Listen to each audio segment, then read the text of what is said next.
ও ছোট্ট বাচ্চা, এই গভীর রাতে তুমি চোখের পানি ফেলায় কেন এই জঙ্গলে কান্না করো? কি তোমার পরিচয়, কোথায় বাড়ি তোমার? তুমি আমার একটু বলো না। সঙ্গে সঙ্গে ওই ছোট্ট বাচ্চাটা জানায় দেয়, কি কে তুমি? এই গভীর রাতে আমার সন্ধান নেওয়ার জন্য তুমি এই জায়গায় আসলা। আমি তোমারে চিনি না, তবে আমার পরিচয় তুমি শুনে যাও। ওই যে তাকায় দেখো না, একটু মিট মিট মিট মিট করে জঙ্গলের এক কোণার মধ্যে বাতি জ্বলে, ওটা আমাদের মাদ্রাসা। ওই মাদ্রাসার মধ্যে হাফেজে কোরআনটা আছে। আমি ওই জায়গায় কোরআনটাকে মুখস্থ করি, কিন্তু আমার কপাল জানোনি কি পরিমাণে খারাপ। আমি ছোটবেলায় আমার মা হারাইছি, আমি ছোটবেলায় আমার বাবাটাকে আমি হারাইয়া ফেলছি, যার কারণে আমি কেরোসিন কিনতে পারি না। আর এই কেরোসিন দিয়ে হারিকেন জ্বালাইয়া হাতের বেলা আমি কোরআন তেলাওয়াত করতে পারি না রে।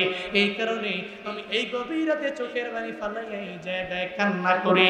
সঙ্গে সঙ্গে বসিরউদ্দিন বলে, এতিম রে, তোর চোখের পানি আমি সহ্য করতে পারি না রে। আমি বড় ডাকাত হতে পারি, কিন্তু তোর চোখের পানি তো আমি সহ্য করতে পারি না। বসিরউদ্দিন সঙ্গে সঙ্গে বলে, তুই একটু অপেক্ষা কর, আমি বসিরউদ্দিনের জন্য একটু রবের দরবারে একটু দোয়া করে দাও। বসিরউদ্দিন তেলের ব্যবস্থা করার জন্য মসজিদ থেকে দৌড়াইয়া চলে যায়। ওই 40 জন সাঙ্গ পাঙ্গদের কেউ আর বলে নাই। বসিরউদ্দিন দৌড়াইয়া বাজারে রওনা। একটা তেলের দোকানের সামনে যাইয়া যখন তেলের দোকানদারের দরওয়াজার মধ্যে কড়া নাড়ে, একবার যখন ধাক্কা মারে, তেলের দোকানদার বলেন, কে এত গভীর রাতে তেল নেওয়ার জন্য তুমি আসলা? বলে, আমি বসিরউদ্দিন। বা তাড়াতাড়ি দরওয়াজাটা খুলে না। ডাক ওই তেলের দোকানদার মনে মনে মনে মনে চিন্তা করে, আজকে তো তেলও যাবে, আমার জীবনটাও পর্যন্ত চলে যাবে। কারণ 40 জন ডাকাতের লিডার যিনি, তার হাত থেকে বাঁচা আমি তেলের দোকানদারের সম্ভব হবে না। ঠিক না বেঠিক? বসিরউদ্দিন বারবার বারবার ডাকাতি করে, প্রতি রাতের বেলা ডাকাতি করার জন্য যায়। বিবি চায় না, বিবি আমার মাওলার দরবারে আবদার জানায়, আল্লাহ গো, আমার স্বামীরে পরিপূর্ণ হিদায়াত তুমি দিয়া দাও। বারবার বারবার আল্লাহর দরবারে বলে, কিন্তু কি হবে? এবার বসিরউদ্দিন তো মানে না। একদিন রাতের বেলা 40 জন ডাকাত চলে আসলো। 40 জন আইসা বসিরউদ্দিনের দরজার মধ্যে কড়া নাড়ে। বসিরউদ্দিন রে, আজকে এমন এক জায়গায় ডাকাতির জন্য যাব, যেই জায়গায় ডাকাতি একবার যদি করতে পারি, তাহলে 1-1.5 মাস 2 মাস আমরা বসে বসে খেতে পারবো। ওই ধনির বাড়িতে ডাকাতি করতে পারলে বড্ড ফায়দা হয়ে যাবে। যখন বসিরউদ্দিনকে যখন এভাবে 40 জন ডাকাত মিলে বারবার বলে, বসিরউদ্দিন বলে, চল চল, রাতের বেলা ওই ধনির বাড়িতে যাব, আজকে ডাকাতি করতে পারলে বড় ফায়দা হয়ে যাবে। বিবির কাছ থেকে বিদায় লয়া, বিবি তো বিদায় দিতে চায় না। বিবি বারবার বলে, আমার টাকা লাগবে না, আমার সুন্দর খাবার লাগবে না। ও স্বামীরে, তুমি ডাকাতি ছেড়ে দিলে আমার পরিবারের মধ্যে অটোমেটিক অল্প টাকা হলে আমি সুন্দর করে চলতে পারবো। কিন্তু বসিরউদ্দিন তো নিজের বিবির কথা মানে না। দমক দিয়া 40 জন ডাকাতের সঙ্গে রওনা হয়ে গেল।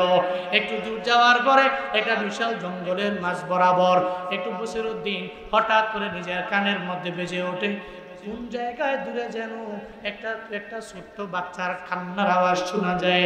ছোট্ট বাচ্চাটা গুনগুনায় গুনগুনায় কান্দে। বসিরউদ্দিনের ছোট্ট বাচ্চার কান্নার সাউন্ডটা কানের মধ্যে বাজলো, মনের মধ্যেও লেগে গেল। বসিরউদ্দিন সঙ্গে সঙ্গে বলে, ও আমার ডাকাতের দলেরা, তোমরা দাঁড়াও, আমি চায়া দেখি রে, কে চোখের পানি ফেলায় গুন গুন গুন গুন করে কান্দে রে। বসিরউদ্দিন দৌড়াইয়া যা দেখে জঙ্গলের মাঝে একটা মসজিদ দেখা যায়। ওই মসজিদের ভিতরে একটা ছোট্ট বাচ্চা দেখা যায়। ওই ছোট্ট বাচ্চাটা গুনগুনায়া গুনগুনায়া আমার মাওলার দরবারে কান্দে আর বলে, ও দয়ার মালিক, এই দুনিয়াতে আমার মা নাই, আমার বাবা নাই, আমি ছোট মানুষ, আমার মা আমাকে ছেড়ে দুনিয়া থেকে বিদায় নিল, আমার বাবা আমাকে ছেড়ে দুনিয়া থেকে বিদায় নিয়ে চলে গেল। ও বান্দারা, তোমার যদি মা হারায়া যায়, যদি কোনোদিন বাবাকে হারায়া ফেলো, মনে রাখবা, বাবাকে হারাইয়া চোখের পানি ফেলায় তো তোমরা কান্দো। বাবার পাঞ্জাবি দেখলে চোখের পানি ধরে রাখা যায় না, বাবার টুপিটা দেখলে চোখের পানি ধরে রাখা যায় না, ওই মায়ের শাড়ি দেখলে চোখের পানি পর্যন্ত ধরে রাখা যায় না, ওই বাবার মেসওয়াকটা দেখলে চোখের পানি ধরে রাখা যায় না। একটা মা বাবার জন্য কি পরিমাণে পাগল পারা হয়ে যাও, এত মুরব্বী হয়ে যাওয়ার পরেও মা বাবার জন্য কাঁদলাম। একটা ছোট্ট মানুষ যখন মা বাবা ছাড়া অটোমেটিক বড় হয়ে যাবে, ওর তো মনটা কেমন যেন ছটফট ছটফট ছটফট করবে। ওই ছোট্ট বাচ্চাটা চোখের পানি ফালাইয়া আল্লাহর দরবারে বারবার বলে, আল্লাহ গো, ছোটবেলায় তুমি আমার মায়ের নিয়ে গেল, আমার বাবারেও তুমি নিয়ে গেল।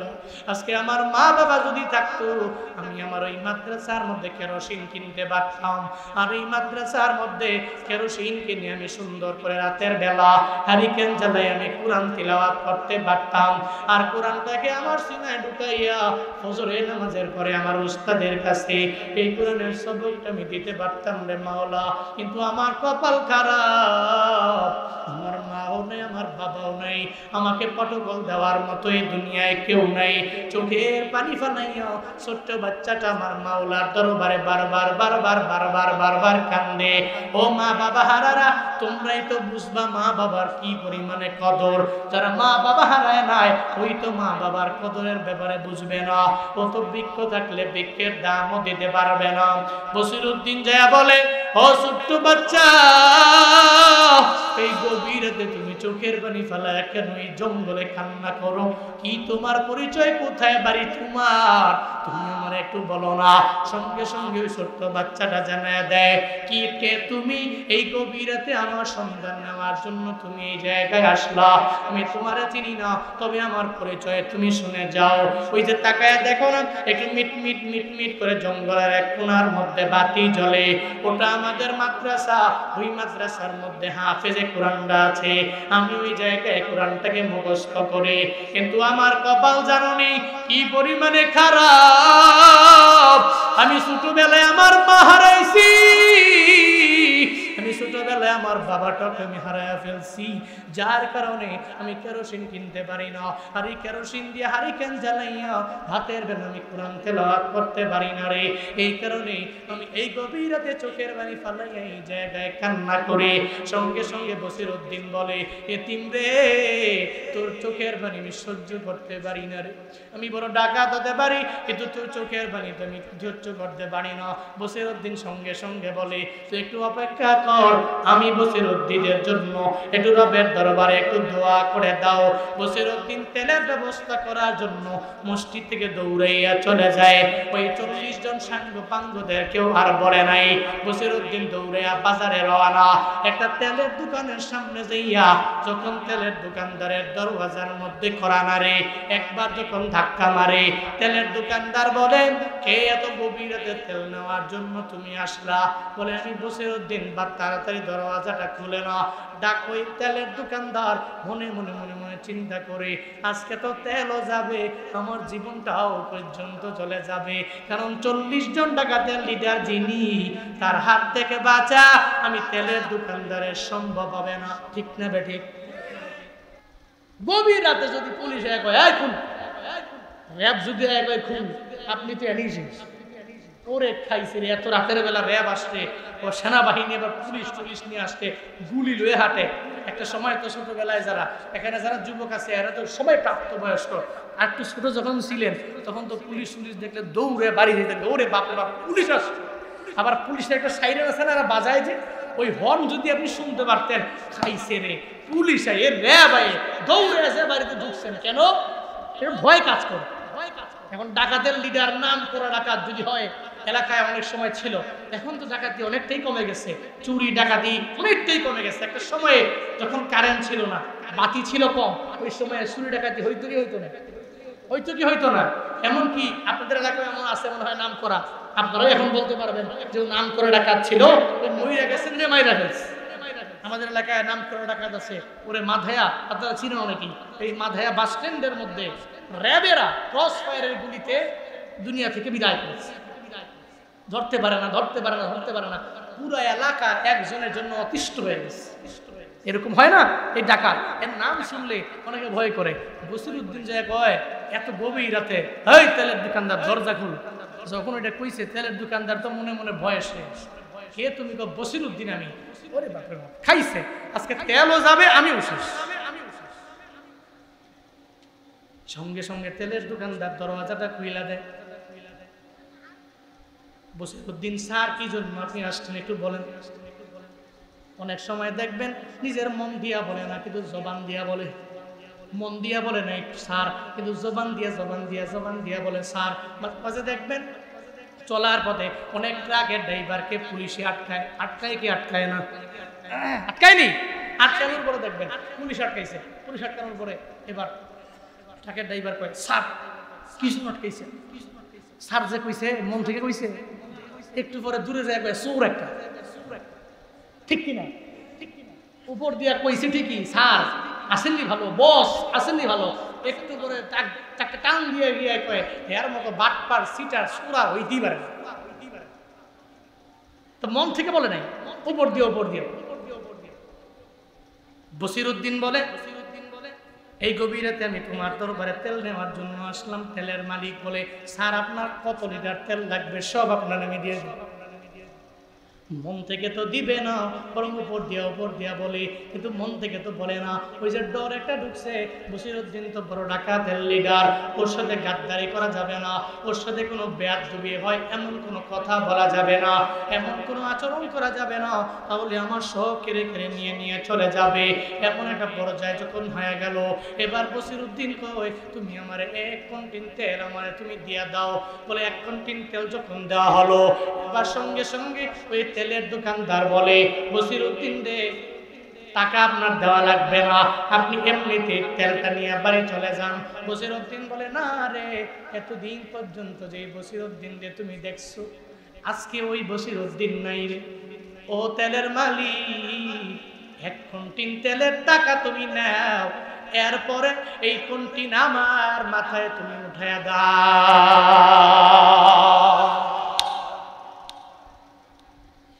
তেলের টাকা তুমি নাও, এরপরে তেলের কন্টিনটা আমার মাথার মধ্যে তুমি উঠায়া দাও। বান্দারে, আল্লাহ কোন সময় কোন ছেলের দুয়ার বদৌলতে, কোন ব্যক্তির দুয়ার বদৌলতে আল্লাহ দুয়ার তোমার হিদায়াত দিয়া দেয়, আল্লাহ সঠিক পথের পরিচালিত একজন ব্যক্তি বানায়া দেয়, ওই ব্যাপারে আমি জানি না, আমার বাবা জানে না, আমার মা জানে না, কেউ জানে না, কেউ বলতে পারে না। বসিরউদ্দিন সঙ্গে সঙ্গে এই কথা বলার পরে তেলের দোকানদার মনে মনে কয় কিরে বসিরউদ্দিন কি আল্লাহওয়ালা হয়ে গেল নাকি? ও তো ডাকাত, ও তো মানুষের উপর বারবার জুলুম করে, বারবার মানুষের উপর নির্যাতন করে, ওনার দ্বারা তো এই কথাটা কশিন খেলেও মানায় না। ও আমারে বলে তুমি আমারে যা তেল লাগবে আমারে দাও, এরপরে দাম ধরে টাকা নিয়ে যাও। আবার কয় আমারে এই তেলের কন্টিনটা আমার মাথার মধ্যে তুমি উঠাইয়া দাও। এবার ওই তেলের মালিক মনে মনে চিন্তা করে, মনে হয় কোনো একটা কিছু হয়েছে, কিছু জিজ্ঞাসা করে নাই। তেলের কন্টিনটা হাতের মধ্যে লইয়া বসিরউদ্দিনের জানায়া দেয়, বসিরউদ্দিন রে এই তেলের কন্টিনটা আমার মাথার মধ্যে আমি নিব, এরপরে মাথায় লইয়া আমি সঙ্গে করে তোমাকে নিয়ে গন্তব্যস্থানে পৌঁছায়া দেব। বসিরউদ্দিন ডেকে বলেন না রে তেলের মালিক, তুমি তোমার মাথার মধ্যে তেলের কন্টিনটা নিয়ে যাওয়া লাগবে না, আজকে আমি যাব রে, এই তেলের কন্টিনটা তুমি আমার মাথার মধ্যে তুমি নিজে উঠায়া দাও, আমি বোঝা বহন করে হাফেজে কুরআনের দরবারে আমি পাঠায়া দিতে চাই। তেলের মালিক যখন তেলের কন্টিনটা বসিরউদ্দিনের মাথায় উঠায়া দেয়, বসিরউদ্দিন এবার তেলের কন্টিন লইয়া ওই গভীর রাতে মসজিদে ওই ছোট্ট হাফেজে কুরআনের সামনে গিয়া দাঁড়ায়া যায়। ছোট্ট হাফেজে কুরআন দেখে বিনয় কান্দে রে। যার দুনিয়াতে মা নাই বাবা নাই, যার দুনিয়াতে মা নাই বাবা নাই, এই ময়দানে যারা আসছো কার জানি মা নাই, কার জানি বাবা নাই, আমি দোয়া করি আল্লাহ গো যাদের মা বাবা দুনিয়া থেকে বিদায় নিয়ে চলে গেল, ও আল্লাহ তাদের প্রত্যেকের মা বাবার কবর তুমি জান্নাতের বাগান বানায় দাও, পড়ে না আমিন। আরো জোরে পড়ে না আমিন। আরে ময়দানে আছে যাদের মা নাই বাবা নাই, 2 জন নাই, এমন ব্যক্তি কি আছেন? একটু হাত তুলে যে আল্লাহ হারে আমার মাও নাই আমার বাবাও নাই, মা বাবা হারাই এতিম হয়ে গেছেন, আমি দোয়া করি আল্লাহ এই এতিম মানুষগুলোকে আপনার হাতে দিলাম, আপনি জামিন হন, ওনাদের মা বাবা কবরকে আপনি জান্নাতের বাগান বানায় দেন। সকলে পড়ি আমিন। আরো মন থেকে পড়ে না আমিন। মা আপনার জন্য যেই পরিমাণ কষ্ট করছে আপনি ভুলবেন কেমনে?